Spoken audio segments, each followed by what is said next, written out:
Un carrello di miniera posto come monumento tra le vie di Grumès, un piccolo paese della Val di Cembre, ci ha fatto scoprire il forte legame tra questa valle del Trentino e la Lorena francese. Proprio in questa regione arriva nel lontano 1897 Erminio Faustini, il primo migrante trentino partito da Grumès per lavorare nelle miniere di ferro. È lui la testa di ponte di un consistente flusso migratorio che vedrà protagonisti proprio gli abitanti del paese cembrano fino agli anni 60 del 1900.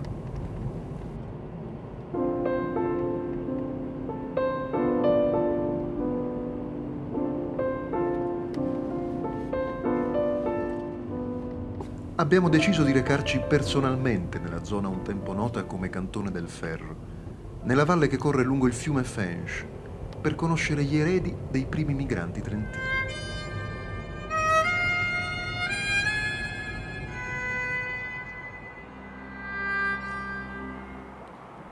Avvicinandosi man mano ai vecchi siti minerari, le verdi pianure della campagna francese lasciano il posto alla ruggine di cadaveri industriali mai smantellati, al grigio di quartieri popolari abbandonati e al fumo delle pochissime ciminiere ancora in attività. Sono loro gli involontari testimoni di quella civiltà perduta che urla la sua presenza dentro ai vecchi paesi del ferro.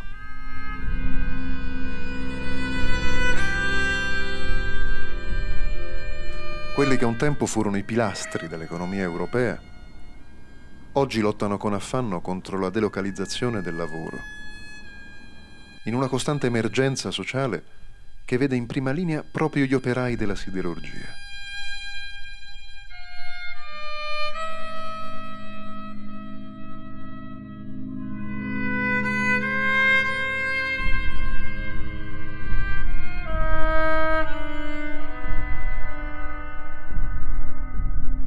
Ricostruire la storia dei trentini in Lorena significa anche questo.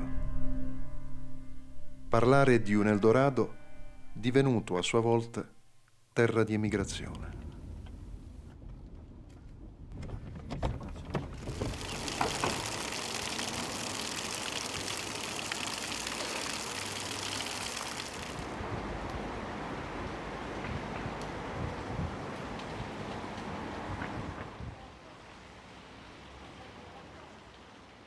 Est-ce que vous pouvez nous faire un portrait typique du migrant italien qui venait jusqu'à Fontois pour travailler dans la mine? La première vague d'immigration, ce sont des gens qui venaient là pour chercher du travail parce que dans leur pays, il n'y avait personne. Et il faut dire aussi que les industriels de la région, c'est-à-dire la SMK, Société métallurgique de Knutange, ou la Société de Wendel, avaient des agents, si je puis dire, des agents recruteurs. Ils envoyaient ces personnes dans les pays pour trouver de la main-d'œuvre et ils revenaient avec la main-d'œuvre. Il y avait un Italien très particulier dont on a dû vous parler, c'était M. Faustini, et qui a atterri à Fontois en faisant un détour aux États-Unis. C'était des gens jeunes qui venaient habituellement seuls et qui venaient pour travailler dans les mines, donc un travail assez dur, puisqu'à l'époque il n'y avait pas d'engin, et c'était le pic et la pioche et la pelle pour charger. Ces gens-là venaient voir un petit peu s'ils pouvaient s'y implanter véritablement. Il y en a qui ont migré de village en village. Et comme les industriels de l'époque avaient des logements, au départ, quand les gens venaient seuls, ils étaient hébergés dans des familles, c'était des pensionnaires. Et ils faisaient carrément partie de la famille. Et ensuite, lorsqu'ils voulaient fonder leur famille, ils revenaient avec leur épouse, s'installer donc dans les cités minières.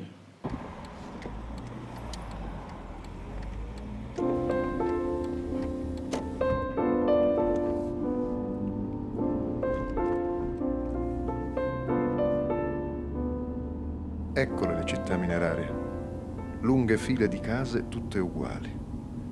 Un tempo brulicavano di vita e tra i vari dialetti italiani parlati dalla gente si sentiva spesso anche quello trentino, vivo ancora oggi tra gli eredi dei primi minatori.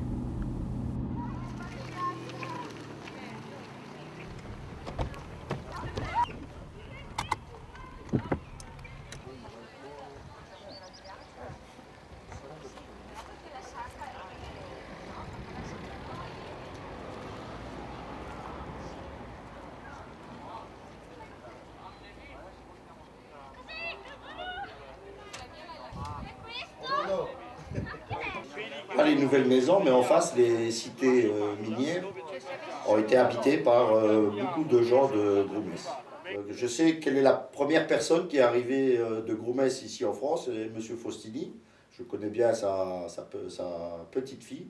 Elle habite aussi dans le quartier. Et après, le bouche à oreille a fait que d'autres personnes de Groumès sont venues ici à Fontoir, ce qu'on appelle la Carlouque, mais aussi à Autange, enfin dans le secteur. Parce que mon vrai grand-père, il était d'une famille qui était assez aisée au niveau, comment dire, des propriétés, des terrains. Ils avaient des forêts, ils avaient des prés, ils avaient des champs.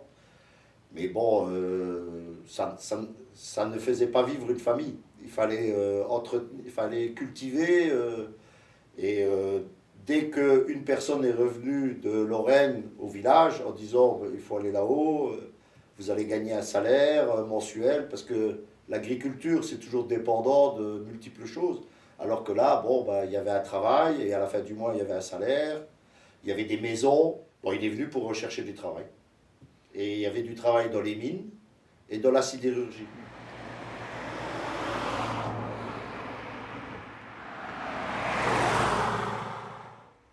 Fontoir era un piccolo paese della Lorena. Papà era qua in Francia che lavorava in mina. La mamma, mio fratello e me eravamo là a Groumès. È arrivata la guerra, tutta la guerra l'abbiamo passata la via in Italia e dopo guerra siamo venuti in Francia. Quando noi siamo venuti dall'Italia per raggiungere la Francia, abbiamo preso il treno a Trento fino a Milano. Dans les wagons des bêtes, il n'y avait pas les sièges, hein? On était tous assis par terre, sur de la paille. Et dopo, à Milan, on a été 3 jours chez une tante, on a passé les 3 jours là à Milan chez la tante, et on est revenu de Milano fino a Thionville col treno normale. Mais bon, avec les sièges en bois, comme dans le temps. Pas comme maintenant. Moi j'ai pleuré, je sais, parce qu'il y avait ma tante qui nous a accompagnés jusqu'à Trento. Et moi je ne voulais pas quitter Groumès. J'ai pleuré. Moi j'avais 13 ans et mon frère il avait 14 ans et demi.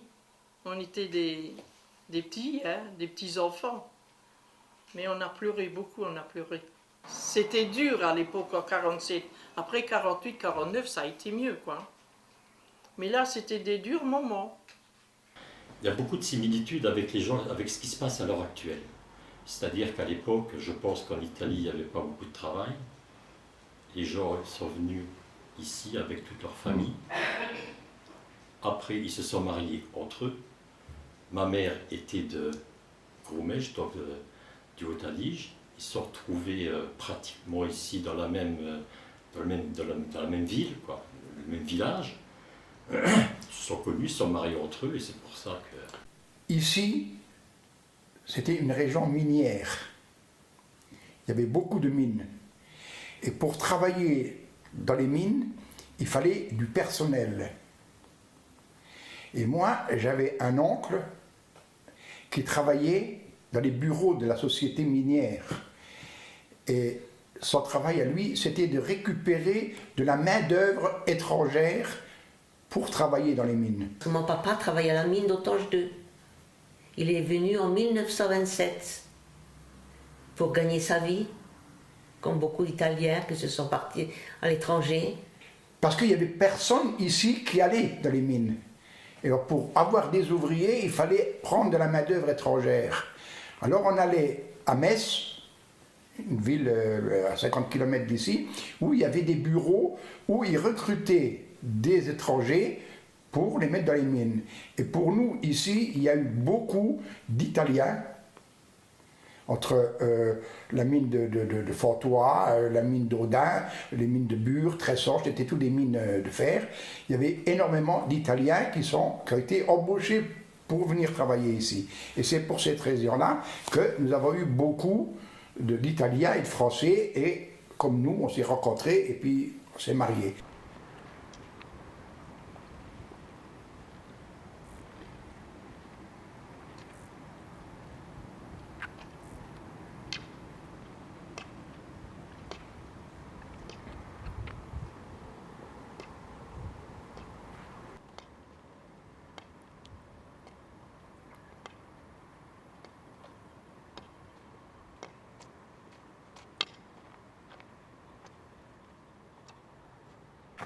Bonjour monsieur, Mais c'est bon. je vais vous poser une question. Vous savez qu'est-ce que c'est ça? C'est la mine. C'est l'usine, hein. C'est la mine. Là, les vestiaires étaient là derrière, la mine. Les douches, tout était là derrière. Oui, oui. C'est la mine. Les mignons qui sortent là, là. Là, les vestiaires pour s'habiller, pour se déshabiller. Il y en avait comme ça. Combien de personnes ont travaillé sur l'usine là? Beaucoup. Il y a de toutes les races. Des Espagnols, Portugais, des Italiens, des Arabes, des Algériens, des Marocains, des Polonais, des Hongrois, il y a de tout là. Le miniere. Riscoprendole oggi abbandonate, chiuse, inghiottite dalla vegetazione, è difficile immaginare quanto integrale sia stata la loro presenza nella vita della gente del posto.